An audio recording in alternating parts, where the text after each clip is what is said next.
Hello everyone. इस video में हम कॉन्सेप्ट ऑफ शैडो के बारे में पढ़ने वाले हैं।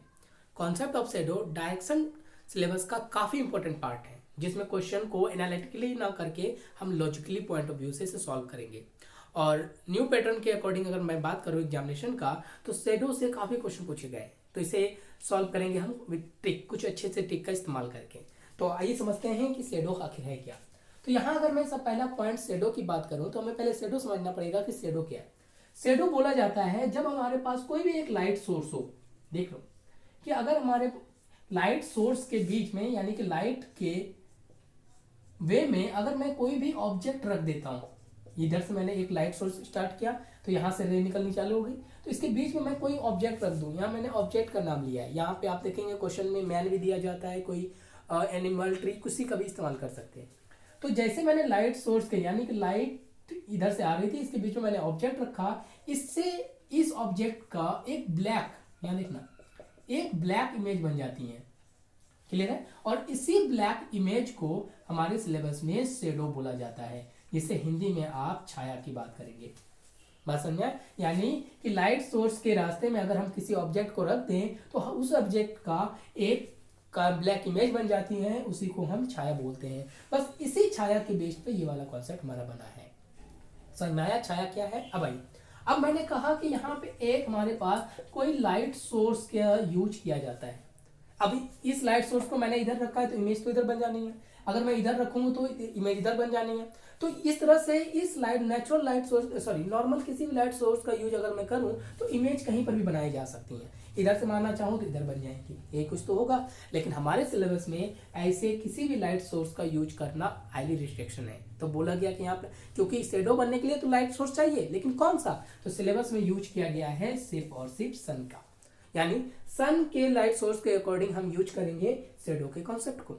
अब आप सन डिसाइड करेगा कि कॉन्सेप्ट जो ऑफ शैडो मॉर्निंग के टाइम का है या इवनिंग के टाइम का, और इसी के बीच पे हमारा अब कॉन्सेप्ट बनेगा इसकी छाया की। देखते हैं, देखो अगर मैं सन के कॉरस्पॉन्डिंग अगर मैं काम करूं शैडो बनाने का, क्योंकि हमारा लाइट सोर्स क्या है, सन, और आपको पता है कि सन जो हमारे पास ऑल डे में ही नजर आता है, ये कुछ है, और यानी कि शैडो भी दिन में ही बनेगी। अब दिन में कब, तो सन के को अगर मैं लाइट सोर्स के अकॉर्डिंग बात करूं तो दिन में जो शैडो दो टाइम बनाई जा सकती है। एक को मॉर्निंग बोलते हैं, यानी सुबह के समय में, और सुबह कहने का मतलब क्या, जब से सनराइज हो और दोपहर तक के बीच के समय को मॉर्निंग कहते हैं। इस केस में आपको पर्टिकुलर कोई टाइम नहीं देगा कि 8 बजे बताइए, 8 AM पे, PM पे, ये नहीं, बस आपको क्वेश्चन में मॉर्निंग लिख दिया जाएगा, इवनिंग। और दूसरा हमारे पास इवनिंग है, क्योंकि आपको पता है शैडो ये दो टाइम ही बनाया जा सकता है, या तो मॉर्निंग के या फिर इवनिंग में। नून में शैडो नहीं बनती, ये चीज़ें ध्यान में रखना कि नून में हमारे पास कोई शैडो का कॉन्सेप्ट नहीं होता, आप उसमें नहीं बना सकते हैं छाया की अवधारणा। समझ में आया। अब आइए, इवनिंग कहने का मतलब नून से लेके जब तक सनसेट ना हो जाए। अब इस सन के अकॉर्डिंग अब हमारे पास कुछ टर्म्स बन के तैयार होते हैं शैडो के लिए। अब ये क्या है वो चीज समझना कि अगर मॉर्निंग की बात करूं, अब देखो इसे मैं एक डायग्राम से बता रहा हूं तो ज्यादा इजी समझ में आएगा। मॉर्निंग की बात करूं तो आपको पता है, मैं कलर चेंज कर लेता हूं, कि सन आपके पास ईस्ट डायरेक्शन में, हम इसे मान लेते हैं ये east, west, north and south, ये कुछ है। इस डायरेक्शन को मैंने यहाँ पे सन कंसिडर किया कि सन ईस्ट में राइज हो रहा है। क्लियर है। और सामने मैंने कोई एक ऑब्जेक्ट रख दिया, यहाँ पे कोई एक ऑब्जेक्ट, देखना इसी कॉन्सेप्ट से हमारा सारा काम हो जाएगा कि यहाँ पे ग्राउंड पे मैंने एक ऑब्जेक्ट रख दिया है। अब लाइट इधर से आएंगी, और आपको पता है कि शैडो के कॉन्सेप्ट के अकॉर्डिंग इस ऑब्जेक्ट की एक इमेज ग्राउंड पे इस तरह से बन जाएंगी, और इसी को आप शैडो बोलेंगे। मॉर्निंग के टाइम में ऐसा ही तो होगा, हमेशा शैडो बैक साइड में बनती है, सन इधर राइज होना, शैडो इधर बनना। अब यहाँ पे कुछ बातें आपको समझनी है कि शैडो मॉर्निंग के टाइम में शैडो अपने डायरेक्शन को कभी चेंज नहीं करेंगी। बात समझना कि अगर सूरज इधर निकल रहा है तो शैडो इधर ही बनेगा, लेकिन मैंने कहा कि यहाँ पे कोई एक ऑब्जेक्ट है, लेकिन ये ऑब्जेक्ट कौन सा फेस करके देख रहा है ये हमें नहीं पता। यानी अगर सन इधर निकल रहा हो, मैं इस तरह से भी खड़ा हूँ, मेरे शैडो पीछे बनने वाला, अगर मैं इस तरह से भी खड़ा हूँ या इस तरह से भी खड़ा हूँ, चाहे किसी भी डायरेक्शन से खड़ा हूँ, शैडो अपने डायरेक्शन को कभी नहीं बदलती। बात समझ में, ये कभी नहीं बदला जाएगा, शैडो अपनी जगह पर रहेगा, क्योंकि ये रूल्स ऑफ नेचर है, और इसी रूल्स ऑफ नेचर के अकॉर्डिंग हमारा कॉन्सेप्ट बनता है। बात समझ में आ गया। अब देखना है, अब ये लड़का कौन सा फेस करके नहीं खड़ा है हमें नहीं पता, और बस यही फेसिंग डायरेक्शन आपसे पूछा जाता है। क्यों, लड़का हो सकता है ईस्ट की ओर देखे, वेस्ट की, नॉर्थ की, साउथ की, शैडो तो अपनी जगह पे बनने वाली है। तब यहीं पे हमारा कॉन्सेप्ट बन के तैयार होता है। ये देखो, दो कॉन्सेप्ट यहां से बन के तैयार होता है जिसको दो अलग अलग नाम से जानते हैं। अब हमें नहीं पता कि ये लड़का कौन सा है, तो हम कंसीडर करेंगे कि ये ईस्ट भी हो सकता है, वेस्ट भी, नॉर्थ भी, साउथ भी। कभी भी शैडो का कॉन्सेप्ट सेकेंडरी डायरेक्शन से नहीं बनता, हमेशा प्राइमरी डायरेक्शन से, ईस्ट वेस्ट नॉर्थ साउथ। अब देखना, अब यहाँ से दो बातें बनके तैयार होंगी। एक को बोलते हैं फेसिंग डायरेक्शन, सॉरी हाँ फेसिंग डायरेक्शन, जिसे आप हिंदी में मुंह की दिशा बोलेंगे, समझ में आया? और दूसरा होता है हमारे पास शैडो डायरेक्शन, शैडो डायरेक्शन जिसे आप छाया की दिशा बोलेंगे। बात समझ में आया? और याद रखिएगा, जब हम फेसिंग डायरेक्शन की बात करेंगे तो ऑब्जेक्ट का फेस कौन सी और है उसकी बात करते हैं, और इसके लिए हम ज्योग्राफिकल डायरेक्शन का इस्तेमाल करते हैं, पूर्व पश्चिम उत्तर दक्षिण। और छाया याद रखना हमेशा सेल्फ डायरेक्शन को यूज करता है, क्योंकि किसी भी ऑब्जेक्ट का छाया उसके सेल्फ में बनती है। यानी आंसर, या तो मैंने आपको बेसिक इंट्रोडक्शन ऑफ डायरेक्शन में बताया था कि सेल्फ डायरेक्शन 4 तरह के होते हैं, left, right, front end back. याद ये चीजें ध्यान में लेके चलना कि शैडो का आंसर हमेशा सेल्फ डायरेक्शन में ही देना है, ये चीजें माइंड में लेके चलना। अब देखना, अब यहां से क्वेश्चन पूछा जाता है कि मुझे बताइए कि अगर ये लड़का, ये देखना, अगर ये लड़का ईस्ट की ओर देख रहा हो, क्योंकि अभी हमें नहीं पता है, उसी को तो करना हमारा कॉन्सेप्ट है। ऑब्जेक्ट का जो शैडो है ये हमेशा इधर ही बनने वाला है, इसमें कोई चेंज नहीं है। अब मैं पहले मान के चलता हूं कि लड़का ईस्ट की ओर देख रहा है, यही तो होगा। मैंने कहा फेसिंग डायरेक्शन हमेशा ज्योग्राफिकल डायरेक्शन में लेंगे, पूर्व पश्चिम, sorry east west north south, जिसे पूर्व पश्चिम उत्तर दक्षिण बोलते हैं। अगर आप खुद सोचो, अगर ये लड़का सूरज की ओर देख रहा है, यानी कि इस साइड अगर सन निकल रहा है, मैं इस तरह खड़ा हूं, मेरा फेसिंग ऐसे भी हो सकता है। तो अगर मैं ईस्ट की ओर, तो मेरा शैडो का डायरेक्शन किधर बनेंगे, मेरे बैक में। तो इसका आंसर हो जाएगा बैक, यानी कि पीछे। बात समझ में आया? यही हमारा कॉन्सेप्ट है। यही क्वेश्चन पूछा जाता है कि क्वेश्चन आया हुआ है कि a boy standing in a park, time is morning. एक लड़का किसी पार्क में मॉर्निंग के समय में खड़ा है और वो पूरब की ओर देख रहा है, and is facing direction towards the east. तो आप मुझे बताइए कि इन विच डायरेक्शन हिज शैडो, तो बताइए उसका शैडो का डायरेक्शन कौन सी दिशा में होगा, तो आंसर बैक होगा। यहाँ पे पश्चिम मत कह देना, क्यों? क्योंकि शैडो हमेशा सेल्फ डायरेक्शन बेस्ड होता है, यहाँ पे पश्चिम आंसर नहीं। हाँ, ऑल्दो आप बोल सकते हो, लेकिन यहाँ पे नहीं यूज किया जाता है। शैडो हमेशा सेल्फ डायरेक्शन को कंसीडर करते हैं। बस मैं सेकंड कंडीशन में क्या ले सकता हूँ कि कंसीडर कर, क्योंकि लड़के के बारे में नहीं पता है, हो सकता है कि ये लड़का वेस्ट की ओर फेस करे, जैसे मैं यहाँ इधर सनराइज हो रहा है, मैं इस तरह से फेस कर रहा हूँ, शैडो तो मेरे सामने ही है। तो इस केस में अगर ये वेस्ट की ओर देख रहा होगा, तो याद रखना कि शैडो इसके फ्रंट में बनेगा, यानी कि हिंदी में से आगे कहते हैं। बस यही आपका आंसर हो जाता है। क्वेश्चन दिया जाएगा कि a boy is standing in the park, time is morning and he is facing towards west, then find out the shadow direction. तो आंसर क्या हो जाएगा? फ्रंट। क्लियर है? ये आप अगर कोई छोटे लेवल का एग्जाम दे रहे हैं तो वहां पे इस तरह से लैंग्वेज में क्वेश्चन दी जाती है। नेक्स्ट है कि अब मैं कंसीडर क्या कर सकता हूं कि लड़का नॉर्थ की ओर देख रहा हो, मैंने यहाँ पे लिख दिया नॉर्थ।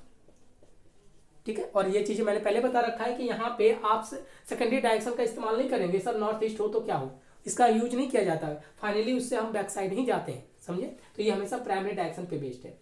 अगर ये नॉर्थ की ओर देख रहा होगा तो आपको पता है ये लेफ्ट हैंड होगा, ये राइट हैंड होगा। जैसे मैं इस तरह से खड़ा हो जाऊँ तो ये मेरा लेफ्ट हैंड और ये राइट हैंड। तो अब देखें कि अगर लड़का नॉर्थ की ओर फेस करता है तो शैडो कौन सी डायरेक्शन में है? लेफ्ट। तो हमारा आंसर यहाँ पे लेफ्ट या फिर बाईं ओर हो जाएगा। बस इसी कॉन्सेप्ट को ध्यान में रखना है, और अभी थोड़ी देर बाद मैं आपको क्वेश्चन कराऊंगा जो अब पूछा गया एग्जाम में। लास्ट कंडीशन क्या हो सकता है कि ये लड़का अब साउथ की ओर देख रहा हो। अगर मैं इस तरह से देखूं तो आपको पता है कि ये मेरा लेफ्ट हैंड और ये राइट हैंड होगा, यानी कि नेक्स्ट कंडीशन इस लड़के का क्या हो सकता है कि साउथ की ओर देखे, दक्षिण की ओर।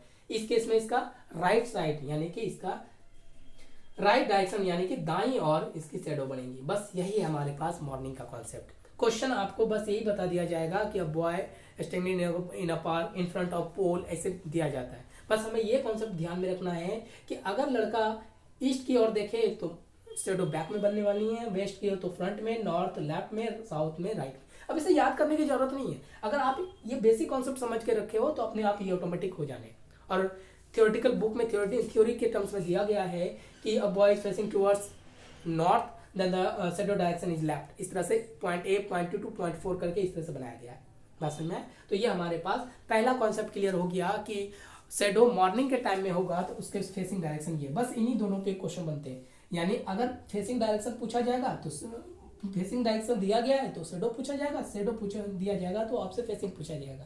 क्वेश्चन इस तरह से भी तो हो सकता है कि लड़का मॉर्निंग में पार्क में खड़ा है और उसकी जो छाया है उसके दाईं ओर बन रही है, तो बताइए वो कौन सी दिशा में देख रहा है। देखना, अगर दाईं ओर बन रही है तो वो कौन सी दिशा में देख रहा है, साउथ। तो इसी को बोलते हैं लॉजिकल टाइप से क्वेश्चन को सॉल्व करना। अगर ये कॉन्सेप्ट ध्यान में है तो अब ऑटोमेटिक आप चीज़ों को कोरिलेट करके आंसर दे सकते हैं। यही चीज़ तो हमारे पास लॉजिकल के टर्म्स को रिप्रेजेंट करता है। कैलकुलेशन नहीं करना, जोड़ घटा गुणा भाग नहीं करना, इसके लिए हमने डायरेक्शन और डिस्टेंस पढ़ रखा है। आप समझा। तो यहाँ पे आपको जो दिमाग में रखने वाली बात है वो है शैडो का डायरेक्शन जो कभी चेंज नहीं होगा मॉर्निंग के केस में। समझा। अब हमने मॉर्निंग को अच्छी तरीके से समझ लिया। अब इवनिंग का चलते हैं, क्योंकि क्वेश्चन हमारे दोनों बेस पे होता है, मॉर्निंग और इवनिंग। लेकिन एग्जामिनर को क्वेश्चन में मेंशन करना कंपलसरी है। अगर ऐसा नहीं करता है तो आंसर दो फेज में चला जाएगा, अथवा में, आइदर और में। अब इवनिंग की बात सोचते हैं। अब यहाँ पे मैंने सन ले लिया, ये देखो। फिर अब सेम ही ऑब्जेक्ट यहाँ पे है हमारे पास, मैंने ग्राउंड पे किसी ऑब्जेक्ट को ले लिया, ये एक ऑब्जेक्ट है। अब इसके लाइट सोर्स के रास्ते में ही आ गया, और तब जाहिर सी बात है एक ब्लैक शेडो तो ब्लैक इमेज बनने वाली है, तो मैंने यहाँ पे बना दिया। और हमेशा याद रखिएगा, इमेज हमेशा लाइट सोर्स के अगेंस्ट में बनती है। अगर लाइट सोर्स इधर है तो वो उधर बनेगी। बात समझा। अब आप, ये लड़का यहाँ पे खड़ा है, लेकिन अब भी मुझे नहीं पता, ये मैंने कहा कि boy is standing in the park, time is evening, लेकिन फेसिंग डायरेक्शन क्या हमें नहीं पता। लड़का किसी भी डायरेक्शन में क्यों ना हो, ये जो शेडो का डायरेक्शन है ये कांस्टेंट रहने वाली, ये कभी चेंज नहीं होगा, क्योंकि ये रूल ऑफ नेचर है। अगर ये सब चेंज हो गया तो ये कहते हैं violation of rules of nature हो जाएगा, यानी कि प्रकृति के नियम को वॉल्यूशन हो जाएगा अगर ये चेंज हो जाएगा। इसलिए तो कॉन्सेप्ट बनाया गया कि ये कांस्टेंट है, इसी के बेस पे हम क्वेश्चन फ्रेम कर डालो। अब यहां से भी हमारे पास दो कॉन्सेप्ट बनके तैयार होगा, जैसे इधर वैसे इधर। अब क्या है इसे भी समझ लीजिए। यानी पहला फिर आपसे पूछा जाएगा सेम टर्म, बोला जाएगा कि मुझे इसका फेसिंग डायरेक्शन बताइए। देखिए, फेसिंग डायरेक्शन बताइए कि लड़के का क्या हो सकता है, यानी मुंह की दिशा। दूसरा हमारे पास है शैडो डायरेक्शन। और याद रखना, आप इससे भी इन्हीं दो कॉन्सेप्ट को कोरिलेट करना ही हमारा कॉन्सेप्ट ऑफ शैडो क्लियर हो जाएगा, जिसे छाया की दिशा बोलते हैं। और इसमें भी ध्यान रखना, इसे हम हमेशा सेल्फ से यूज करेंगे, क्योंकि शैडो हमेशा खुद की बनती है, और अपने खुद को मेजर करके अगर किसी का डायरेक्शन बताते हैं, मैंने आपको ऑलरेडी बता रखा है, उसके लिए हम सेल्फ का ही इस्तेमाल करते हैं। एक लाइन में हम खड़े हैं तो कोई लड़का मेरे ईस्ट में बैठा है, इधर बैठा है, तो हम ये नहीं कहेंगे कि वो ईस्ट में बैठा है, नहीं। अगर मैं अपने आप को बेस मान के कंसीडर कर रहा हूँ, उससे मैं लेफ्ट की बात करेंगे कि वो लेफ्ट में बैठा है। पोजीशन क्या होगा वो रैंकिंग बताएगा, ये चीज ध्यान में लेके चलना। अब हम इसके वापस चारों कंडीशन को चेक करेंगे कि ये कौन सी डायरेक्शन में है। पहले हम कंसीडर करते हैं कि ईस्ट की ओर ये खड़ा है। अगर ये लड़का ईस्ट की ओर खड़ा है फेसिंग करके, तो इस केस में इसका शैडो क्या इसके सामने ही बनेगा, यानी कि आंसर क्या हो जाएगा हमारे पास फ्रंट, आंसर चला जाएगा आगे। समझना। सेकंड कंडीशन क्या है कि मैं इसे वेस्ट में खड़ा कर लूं, कहीं पर भी हो सकता है, चारों में से तो कोई एक होना है। अगर पश्चिम लेते हैं तो अब देखना शैडो इसके बैक में बन जाएगा, यानी कि मैं इस डायरेक्शन को देख रहा हूं, ठीक है, शैडो मेरे पीछे, तो आंसर क्या दूंगा मैं, बैक, ठीक है, यानी कि ये आंसर पीछे चला जाएगा।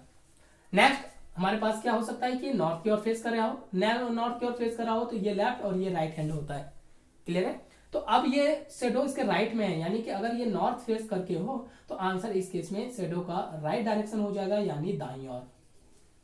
समझना। और लास्ट है हमारे पास इसका लास्ट कंडीशन क्या हो सकता है इस बॉयज का खड़े होने का, ये साउथ के हो तो ये लेफ्ट और ये राइट। ये चीजें ध्यान में लेके, सेल्फ डायरेक्शन को मैंने स्पेशली बताया है डायरेक्शन के पहले सीरीज में, कि इस तरह से मैं खड़ा हूं तो ये मेरा लेफ्ट हैंड, अगर मैं सामने देख रहा हूँ ये साउथ है तो ये मेरा लेफ्ट हैंड, तो ये लेफ्ट और राइट। इसमें कंफ्यूज मत होना, अगर इसमें कंफ्यूज हो गए ना तो आंसर, अगर आपका जरा से भी मिस्टेक होगा, क्योंकि आपको पता है ऑप्शन भी 4 कंडीशन भी 4, जो भी गलत सोचोगे एक ना एक ऑप्शन में दिख ही जाएगा, तो आप तो बोलेगे यही सही है। तो ये चीजों में थोड़ा कंफ्यूज मत करना, ध्यान में लेके चलना। ये देखो, ये हमारा है साउथ, अगर साउथ की ओर है तो हमारा आंसर लेफ्ट चला जाएगा, यानी कि बाईं ओर। बस समझा। तो ये हम इवनिंग टाइम के टाइप का क्वेश्चन है। अब इसमें भी एग्जामिनर या तो फेसिंग डायरेक्शन देगा तो शैडो डायरेक्शन पूछेगा, यानी कहने का मतलब अगर क्वेश्चन बोल दिया जाता है अ boy is standing in a park facing towards east and the time is evening, ये कोई ना क्वेश्चन है कि शाम के समय में एक लड़का पूरब की ओर मुंह करके खड़ा है, तो बताइए उसको छाया की दिशा क्या होगी, आंसर फ्रंट जाएगा। तो इसे रटने की जरूरत नहीं है, बस ये छोटा बेसिक कॉन्सेप्ट ध्यान में रखना, अपना इजी से आंसर बन के तैयार हो जाएगा। आज इट इज आपसे बोला जाएगा कि शैडो डायरेक्शन देखिए, आपसे फेसिंग डायरेक्शन पूछ लेगा कि आप पूछा जाता है कि एक लड़का एक पार्क में खड़ा है शाम के समय में और उसकी छाया उसके दाईं ओर बन रही है, दाईं ओर, तो बताइए कि उसका फेस क्या होगा। तो चेक करना, दाईं ओर कहाँ है, यहाँ पे, तो फेस क्या होगा, नॉर्थ। बात समझा। तो इसे आप हल्का सा मैनिपुलेट करेंगे इसके डायग्राम के साथ, आंसर ऑटोमेटिक पहुंच जाएगा। एक दो बार आप इसे प्रैक्टिस करेंगे क्वेश्चन को बना के तो आसानी से सीख जाएंगे। अब यहाँ देखना, ये है हमारे पास कॉन्सेप्ट। अब इसी कॉन्सेप्ट, एक तो क्वेश्चन मैंने बता दिया कि फेसिंग डायरेक्शन देके शेडो बनेगा। 4 क्वेश्चन यहाँ से बना सकते हैं आप, 4 फेसिंग डायरेक्शन से, 4 शेडो डायरेक्शन से, 8 और 8 यहाँ से बन सकता है थ्योरेटिकल व्यू में क्वेश्चन की बात करो। लेकिन अब हमारे क्वेश्चन इस तरह से नहीं बनते। लेकिन अब थोड़ा सा एक पॉइंट और देख लो, इन दोनों का अगर मैं कंपैरिजन करूं, अगर मैं दोनों का कंपैरिजन करूं तो जरा ध्यान से देखिएगा, दोनों एक दूसरे का अपोजिट है। जरा ध्यान से देखना। तो इस केस में जहां मॉर्निंग में ये कहता है कि ईस्ट के केस में शेडो बैक साइड बनने वाली है, तो इस केस में ईस्ट के केस में ये फ्रंट में बना रहा, समझा। इसलिए मैंने कहा कि अगर दोनों का मैं कंपैरिजन करूं तो ये एक दूसरे का कंपैरिजन अपोजिट है, directly opposite to each other. यानी ये वेस्ट है तो यहाँ पे ये फ्रंट बनेगा, तो ये यहाँ पे बैक बना रहा है, समझे। ये नॉर्थ में लेफ्ट बना रहा है तो ये नॉर्थ में राइट बना रहा है, ये साउथ में राइट बना रहा है तो ये साउथ में लेफ्ट बना रहा है। तो बात समझा है। तो आप ऐसे भी कर सकते हैं कि मॉर्निंग का आंसर रखें तो उसी का रिवर्स करके इसका आंसर है, क्योंकि बैक का रिवर्स अपोजिट फ्रंट होता है, फ्रंट का back, left right, right left. यानी एक भी पार्ट याद रखें तो दूसरा पार्ट ऑटोमेटिक बनके तैयार हो जाएगा। बस ये था हमारे पास कॉन्सेप्ट ऑफ शेड है, जो मैंने आपको बता दिया। इसे एक दो टाइम्स इस तरह से डायग्राम बना के करेंगे तो ऑटोमेटिक ये चीजें माइंड में आपको फिट हो जाएगा।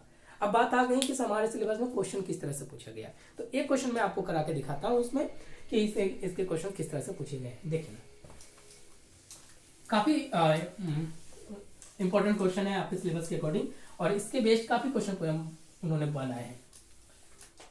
देखो क्वेश्चन क्या बोला गया कि क्वेश्चन है कि 2 बॉयज, देखना 2 बॉयज ए एंड बी, वहां पे क्वेश्चन था रोजी और कुछ एक नाम था जो एग्जामिनर ने पूछा था, मैं ए दे देता हूं।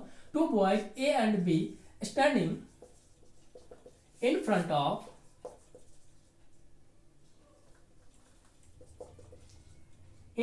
Of school board.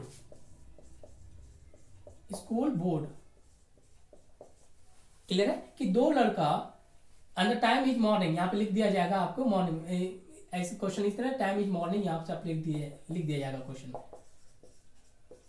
कि सुबह के समय में 2 लड़का किसी स्कूल बोर्ड के सामने खड़ा है, लिख दिया। अब देखना, अब क्वेश्चन बोला गया है बी शेडो, बी की छाया, B shadow is exactly right of A. देखना, then find out facing direction of ए।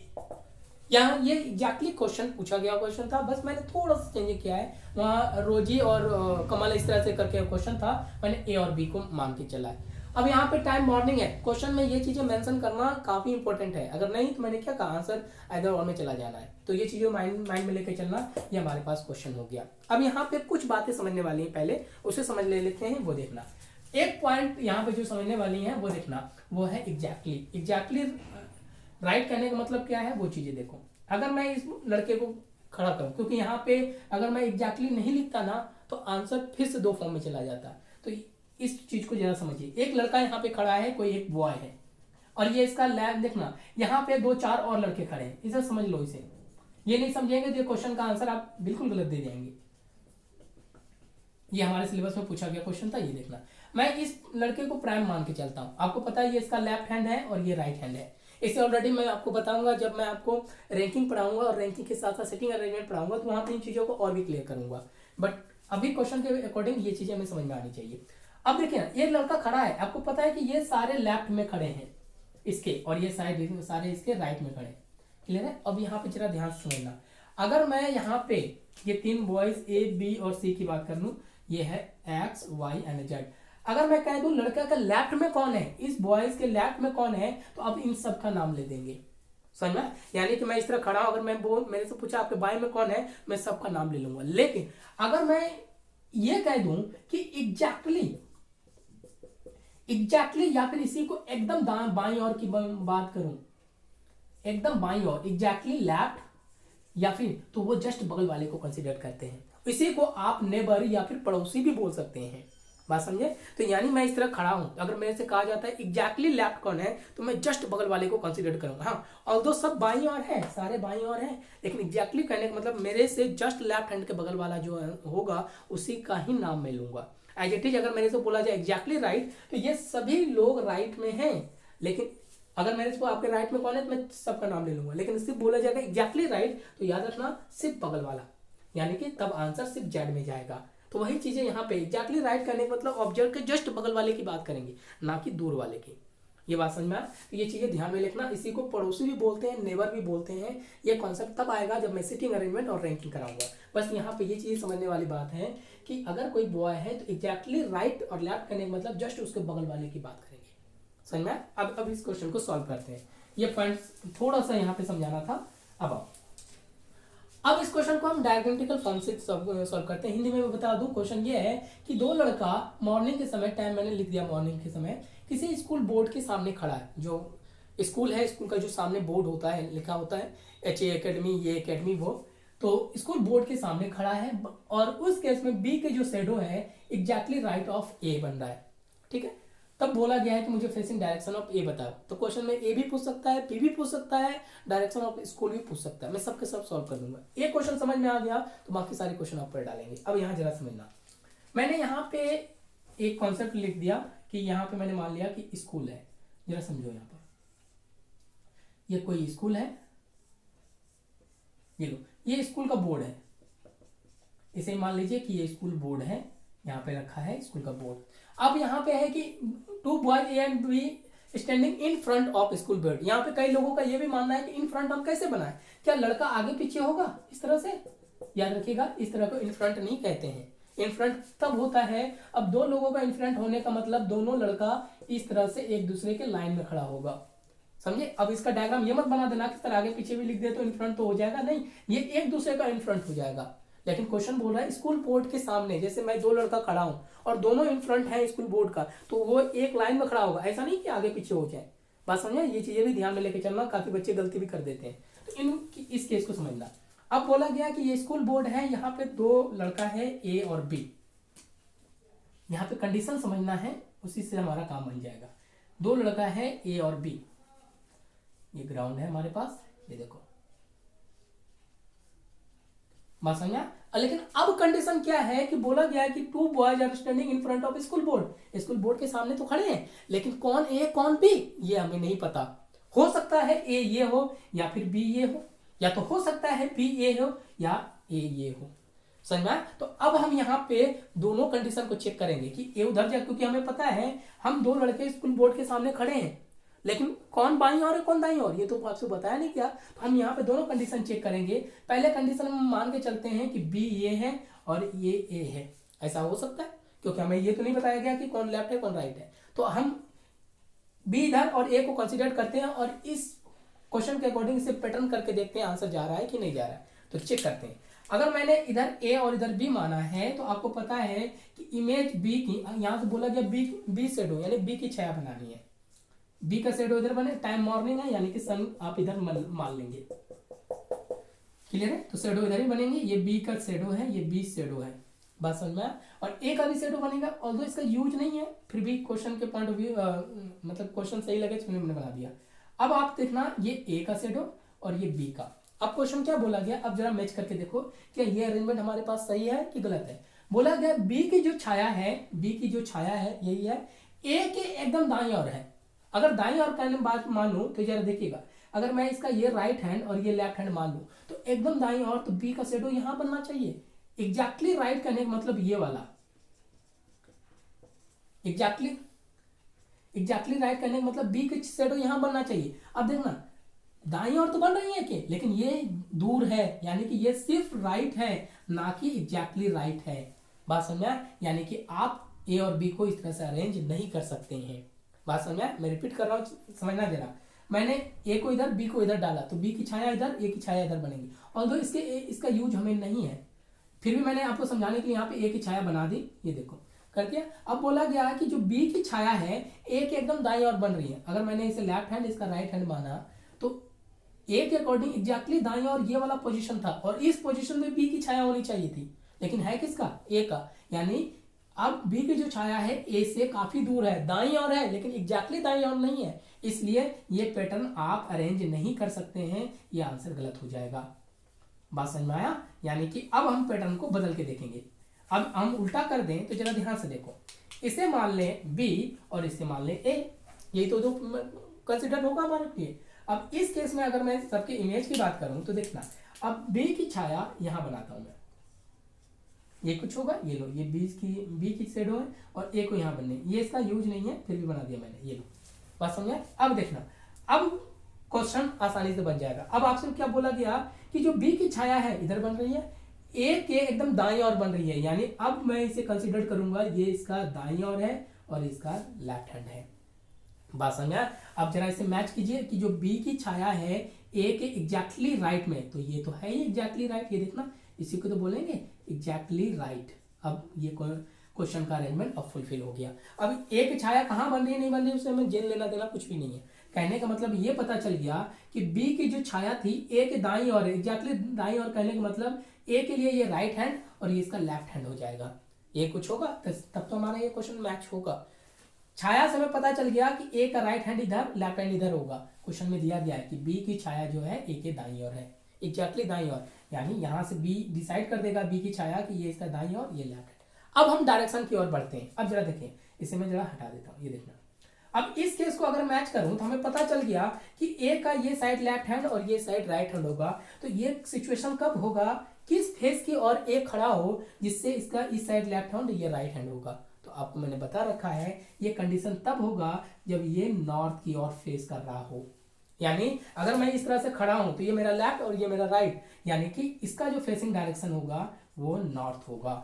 यानी क्वेश्चन के अकॉर्डिंग ए का फेसिंग डायरेक्शन अगर मैं बात करूं तो हमारा आंसर चला गया कि ये टुवर्ड्स नॉर्थ देख रहा है और यही आंसर है हमारा।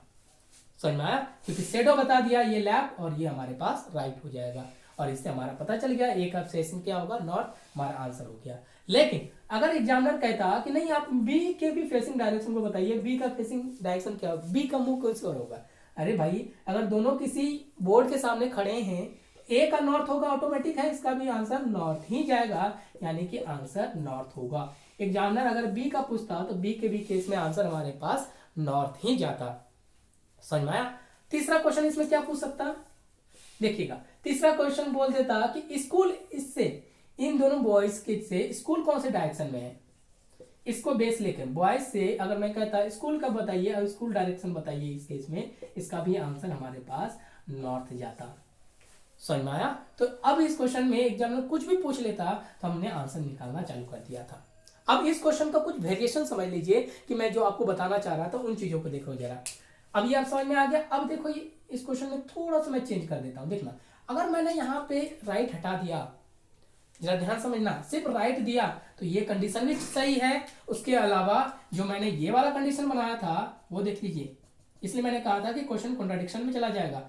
अगर मैं इस कंडीशन में इसे बी मानूं और इसे ए, तो अब देखना दोनों की छाया देखिए, क्योंकि मैंने एग्जैक्टली हटा दिया, उसे भी समझना आपके लिए जरूरी है, नहीं तो आप कंफ्यूज करेंगे कि मैं क्या कह रहा था। ये लीजिए, ये हो गए बी की छाया और ये हो गए ए की छाया।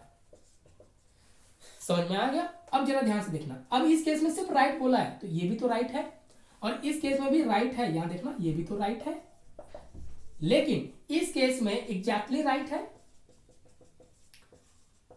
जो कि क्वेश्चन के अकॉर्डिंग हमारे पास था। अब मैंने एग्जैक्टली हटा दिया तो राइट ये भी है, यानी इसके लिए ये भी सही है और दूसरा नंबर का भी डायग्राम सही है।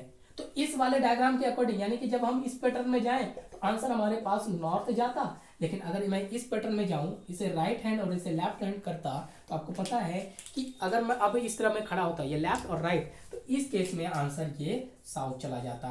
तो इसलिए मैं कह रहा था, तो अब आंसर यह देखना, आंसर नॉर्थ इधर साउथ दोनों हो सकता था, क्यों, हमें पता ही नहीं था कि उन्होंने लिखा ही नहीं है, एग्जैक्टली नहीं लिखा, तो मैं ये भी बना सकता हूँ, ये भी मैंने कहा कि मेरे राइट हैंड में कौन है, तो मैं बगल वाले का भी नाम ले सकता हूँ, उसके बगल वाले का, किसी का भी नाम ले सकता हूँ। लेकिन इसी चीज से बचने के लिए एग्जामिनर यहाँ पे एग्जैक्टली वर्ड का इस्तेमाल करता है, एकदम दाईं ओर। जब एकदम दाईं ओर होगा तो ये कंडीशन कट जाएगा, सिर्फ एक आंसर बनेगा, वो है नॉर्थ। समझ में? तो इस टर्म्स को आप एक दो बार वापिस समझिए, देखिए और मिला के एक बार कोशिश कीजिए कि हम किस तरह से क्वेश्चन मैंने बनाया है। तो इसे आप कोरिलेट करेंगे तो ओवरऑल जितने भी शेडो के क्वेश्चन हैं इस तरह से मैनिपुलेट करके रिलेट करके आप आंसर तक पहुंच सकते हैं। और बाकी क्वेश्चन मैं टेलीग्राम चैनल पे डाल दूंगा, उसका लिंक डिस्क्रिप्शन बॉक्स में होगा, वहां से आप डाउनलोड करके देख सकते हैं। तो मिलते हैं नेक्स्ट क्लास में। Thank you.